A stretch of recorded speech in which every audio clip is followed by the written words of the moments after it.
È stato presentato a Padova, nella splendida cornice della Corte Benedettina di Legnaro, la proposta tecnica finale del nuovo programma di sviluppo rurale regionale. L'obiettivo di questo incontro, al quale hanno partecipato tutti i rappresentanti del tavolo regionale di partenariato, è stato quello di esporre i punti chiave del programma.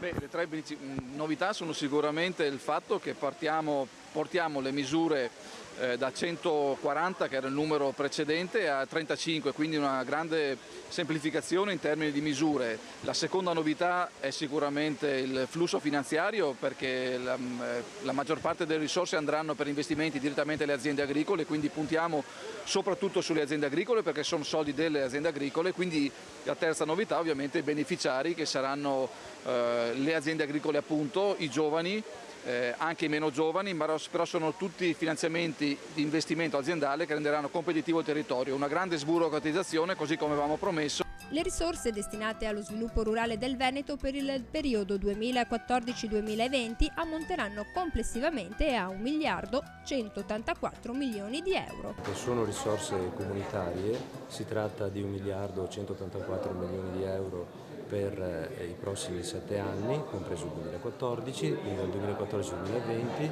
sono finalizzate ai 3 grandi obiettivi della strategia europea 2020, e cioè per una crescita dell'economia e della società che sia competitiva, per un'Europa più competitiva, sostenibile sotto il profilo ambientale e inclusiva, cioè in grado di sviluppare occupazione, sviluppo e inclusione sociale, ovviamente principalmente finalizzata alle zone rurali dell'Unione Europea.